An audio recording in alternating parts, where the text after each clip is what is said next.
5 attaquants, un milieu de terrain et 4 défenseurs à ce moment où le Cameroun avait véritablement besoin de faire trembler les filets adversaires. Je tiens à rappeler d'abord que notre joueur phare, c'est Bryan Mbeumo. Et à United, Bryan Mbeumo joue notre star. Et à United, Bryan Mbeumo dans un 3-4-3. Donc se retrouver dans un 3-4-3 à l'équipe nationale, ce n'est pas étonnant pour lui. C'est dans ce système. 3-4-3 à droite. Attendez. 3-4-3 à droite. Attendez, je dis il joue dans un 3-4-3 axial. Je dis il joue dans un 3-4-3. Parce que 3-4-3 c'est plus... Vous allez comprendre. Non, vous allez comprendre. Et à United, il est 3-4-3, j'ai dit encore, il est d'abord à droite. Parce qu'en point, c'est Sesco. Maintenant, en cours de match, il joue plus de matchs en étant à droite. Maintenant, en cours de match, si Sesco, il y a des matchs où Sesco ne commence peut-être parce qu'il n'est pas bon, parce qu'il n'est pas en forme, on peut le faire passer à l'axe. Ça, c'est différent. Mais à la base, c'est un 3-4-3. Et Mbeumo, c'est un joueur qui joue à droite faux pied. C'est-à-dire un droit. Il joue à droite, mais il est gaucher de 1. De 2, on parle de profil de joueurs. Moi, j'ai toujours été étonné qu'on parle de profil de joueurs comme si on a l'embarras, comme si on est dans l'embarras du choix. Non, on n'a pas l'embarras du choix, Côte Photo. Non, à part aujourd'hui, quand tu as Tchatchoua, ne nous mentons pas. C'est notre meilleur arrière droit. Non. Attendez, laissez-moi terminer.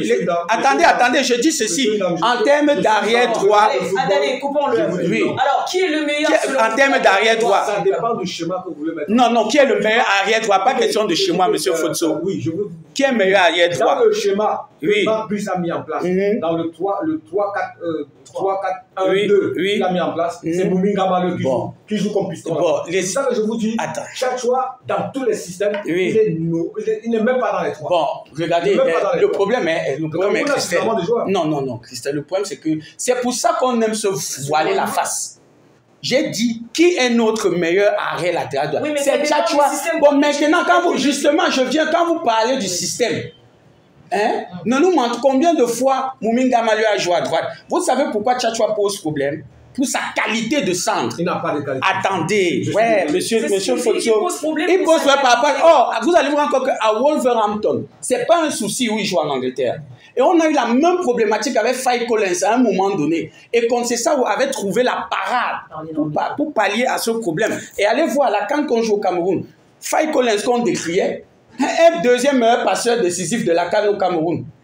Ça veut dire que ça s'est travaillé, on adapte. Mais non, vous n'allez pas faire un procès parce que vous avez un mec qui s'appelle Tchatchoua, qui a joué piston, qui est bien monté, qui est bien descendu, mais dans le dernier geste, il y a un souci.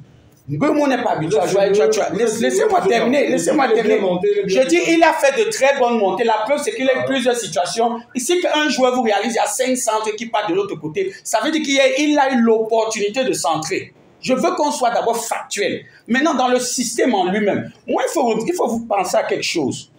Le poste où on a mis Magri, normalement, c'est Zambouangui qui doit l'occuper. Il n'est pas là. Donc, tu dois t'adapter. Tu as un laps de temps très court. Parce qu'on parle comme si Magri a eu 2-3 semaines pour travailler. Il a eu les joueurs lundi, mardi, Zambouangui, ça se blesse. Tu dois t'adapter mercredi parce que tu dois jouer jeudi. Et la différence qu'il y a donc entre Magri et Aboubakar, parce que les deux, chacun doit jouer une mi-temps, c'est que sur la première mi-temps, on a un joueur comme Karl Eteyon qui a été brouillon, ne nous mentons pas. On a commenté le match ensemble, je vous disais, c'est plus facile pour Eteyon de jouer en remise et d'attaquer l'espace que de vouloir garder le ballon, aller au duel contre Bemba. Tu te rappelles, je t'ai dit ça. Et en première mi-temps, il ne l'a pas fait. Du coup, quand il a le ballon, Magri vient en soutien, lui préfère faire autre chose. En deuxième mi-temps, il a fait des remises et on a vu Aboubakar et Eteyon faire des échanges, faire des combinaisons. C'est factuel, tout le monde peut aller regarder. Donc, moi, sur le système, moi, personnellement, ça ne me cause pas de problème parce que je dis encore, allez regarder le nom. J'ai l'impression que les gens... Ça va poser problème parce qu'on n'a pas... Non, attendez. On peut pas dire que c'est... Oui, mais Christelle, si c'est ça le point, moi, je parle en tant que technicien. Guardiola ne gagne pas tous les matchs. Lui aussi, les techniciens. Justement, lui, il ne gagne pas tous les matchs. Pourtant, il croit en son système. Le PSG ne gagne pas tous les matchs. Pourtant, il croit en son système.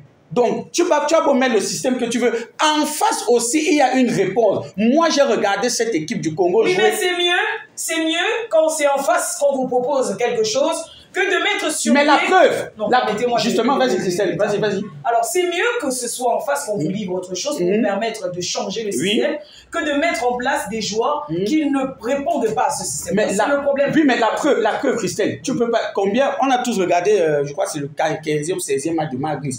Donnez-moi un seul match, excepté celui contre le le Cap-Vert. Et encore, le Cap-Vert, c'est ce coup de pied arrêté. Donnez-moi un seul match où il a eu autant d'occasions. Un seul. Vous ne pouvez pas accuser le système. Si État ayant et Mbeumo concrétisent leurs actions, on ne parle plus de système. Là, on te dit masterclass. Et je prends une référence. En début de saison dernière, pour le club que je supporte, que je suis, on a tout le monde à laminer Luis Enrique. Il était même au bord, on disait que non, il faut qu'on le vire. Mais quand ça a tourné, et il avait dit quand ça va tourner, vous allez dire autre chose. Quand ça a tourné, qu'est-ce qui s'est passé? Aujourd'hui, il est le meilleur entraîneur du monde, non? C'est ça le football. Et il est mieux placé pour le savoir. Ton système, tu dois y croire. Quand ça marche, c'est bon. Il faut y croire en utilisant les mots. Oui, mais tu l'introduis. Non, on ne sait pas. Non, attention. On parle d'une sélection nationale où tu as. On parle d'une sélection nationale où tu as moins de temps pour travailler. Et tu dois faire avec un facteur très important. Quand tu sais que. Non, ta plaque tournante, c'est qui? C'est Zamboanguissa. Tu l'as lundi, tu le perds mercredi, tu le perds mardi. Tu dois préparer ton match mercredi parce que tu dois jouer jeudi. Alors, et il s'est adapté. Restons dessus sur l'adaptation de McBride. Oui. Alors, l'absence de Franck Zamboanguissa qui joue derrière l'attaque, est-ce que vous pensez que c'est Franck McBride qui avait véritablement le profil pour occuper ce poste au regard de la composition du banc de touche? Et je te réponds très rapidement. À la CAN, les gens ont fait le procès à Robert. Non. Je viens pour l'historique. Je parle de Madrid. Je veux parler de Madrid. En 2024, on a fait le procès à Rigobert Sondawami Magri à droite. Et je t'ai montré au créneau en disant que ceux qui disent ça, soit ils ne connaissent rien au football, soit ils ne regardent pas les matchs de Toulouse. Magri à Toulouse jouait soit derrière l'attaquant, soit à droite. Donc faire le procès aujourd'hui qu'on a mis Magri derrière l'attaquant, moi je dis c'est un procès en sorcellerie. C'est comme les gens qui ont fait le procès de Mbeumo sur le 3-4-3. Ils jouent en 3-4-3 United, Christelle. Je dis en Toulouse, Magri joue soit derrière l'attaquant, soit en pointe, soit sur un côté. Vous n'êtes pas contre. Non, je suis d'accord. C'est pour te dire qu'elle est Christelle. De poursuivre. Oui. Ensuite, vous allez parler. Sauf si vous voulez. Non, vas-y. Ok. Vous allez faire, je vais me perdre. Je vais perdre le fil de mes idées. Non, vas-y. Voilà, le souci, ce n'est pas le système. Mais c'est l'organisation et ceux qui constituent le système. Donc, Mbeumo à Manchester United peut évoluer en 3-4-3. Ça passe parce qu'il y a les joueurs qui lui permettent d'être dans ce système-là. Sauf qu'au Cameroun, il ne faut pas qu'on utilise le système parce qu'à Manchester United, on l'a utilisé. Il faut qu'on soit sûr que les hommes que nous avons sont à même de comprendre ce système-là. Vous avez vu Nkoudou sur le terrain, il n'a pas respecté le système. Non, c'est toi qui dis. Vous-même, vous avez vu qu'il était perdu dans le système qui a été mis en place par McBride. Donc c'est la raison pour laquelle on pose la question de savoir pourquoi avons insisté sur ce système au lieu d'être sur celui qu'il maîtrise le plus et dans lequel ses joueurs sont sortis. Je te réponds donc très rapidement. On a joué longtemps en 4-3-3. Est-ce que Mbeumo faisait de bons matchs? On s'est tous plaints de Mbeumo, non? En 4-3-3. Qui s'est plaint? Non. Tout le monde voit les statistiques et les performances de Brahim Mbeumo. Que ce soit, elle a parlé des DMA, que ce soit contre le KV, que ce soit partout, on le fait jouer en 4-3-3, ça ne donne pas. Tu comprends? On a un joueur comme Naguida qui est très bon en piston. Christelle, à un moment donné, un entraîneur, tu dois innover.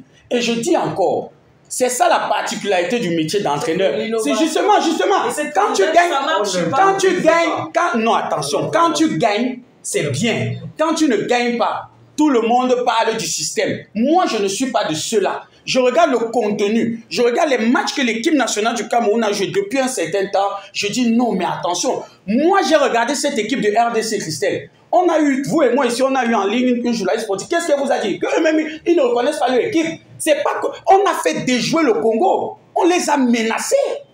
On a joué un très beau match de football. Mais on ne gagne pas. Pourquoi? Parce qu'on n'a pas été réaliste. Et parce que derrière, sur les 2-3 secondes, on a eu une inattention de 2-3 secondes. Et on a perdu ce match. Oui, mais Christelle, tous les joueurs qui perdent des matchs, ils ne sont pas professionnels. Est-ce que c'est parce qu'on a eu les joueurs professionnels qu'on va gagner tous les matchs? Au Congo, ils sont professionnels. Non, moi, je ne concède pas. Je ne suis pas d'accord avec la défaite. Ça, je le dis encore. Tu comprends, Christelle? Mais moi, je m'abreuve auprès des top entraîneurs qui ont ce qu'on appelle la psychologie de la défaite. Tu as perdu un match, tu t'assois, tu regardes le match, parce que moi, j'ai revu le match. J'ai tenu à revoir ce match. Et je regarde, il y a des choses qui m'ont plu, des choses, justement, et des choses qui m'ont déplu. Mais je ne peux pas faire un procès. Chancel Bemba avait marqué de la tête parce qu'il est monté. Non, c'est du pied. Et justement, c'est quand je regarde que je me rends compte. Parce qu'il monte. Mais quand je regarde que je me rends compte que c'est nous, Tolo, qui le bat, je regarde pourquoi ça arrive et tout. On a eu de la maîtrise, mais il y a un point que personne n'évoque le plus. ce sont les déchets techniques. On a eu tellement de... On a eu que Fosso depuis Rabat qui vous a parlé aussi de ça dans le débriefing de la mi-temps. Vous vous rappelez, en mi-temps, il a parlé lors de la pause, il a parlé de ça. Les déchets techniques étaient... Mais à un moment donné, qu'est-ce que tu veux? Tu vas faire un procès à un système ou à un entraîneur parce que tu as un joueur qui te loupe 8 contrôles de balle? Je dis non. Regardez les 2 grosses actions de la RDC. Je vais sortir par là. Parce que c'est pour ça que je dis qu'il faut faire une analyse factuelle, objective. La RDC a eu 2 grosses occasions sur 90 minutes. Les 2 viennent d'erreurs techniques du Cameroun. Première action, Baleba à l'entrée de la surface de réparation, le contrôle qui manque. Deuxième fois, Avon veut dégager un ballon. Au lieu de remettre à Nagida, il préfère renvoyer vers l'axe. Le Congolais récupère, Sadi qui récupère, il fait une passe en profondeur, Bakambouti et Andro Nanasso. Voilà les 2 plus grosses actions. Les 2 plus grosses actions concrètes. Ça vient d'erreurs techniques. Et le but vient de quoi? Sur un manque de concentration. Donc je suis désolé. Aujourd'hui, je suis en train de faire mon entrée dans la congrégation des techniciens. Je ne peux pas faire un procès à un éventuel collègue ou à des joueurs ou à un système sur la base des erreurs parce qu'on a fait des erreurs techniques, parce qu'on n'a pas été clinique, parce qu'on a manqué de réalité. Et ça, je te dis, j'ai suivi, le PSG a joué 65 matchs. Christelle, j'ai suivi 60 conférences de presse d'avant et d'après match de Luis Enrique. J'ai dit, même dans les défaites où on imaginait que c'est le pire, il te sort, il te dit que mais vous vous plaignez de mon équipe qui tire le plus au but, qui se procure le plus d'occasions sur toute une compétition. C'est un problème de réalisme. Vous et moi, on a commenté ce match, Christelle. Donc, vous n'avez pas eu un souci? Non, moi, je ne suis pas dans le système. Et même moi, je ne peux pas donner mon avis. Non, moi, non. Mais je pense qu'on aurait pu faire mieux. Non, Christelle, on peut toujours... Surtout vers la fin de la partie, quand il a décidé de rester avec un seul... Non, et là encore... Parce qu'il voulait à tout prix pour Marc.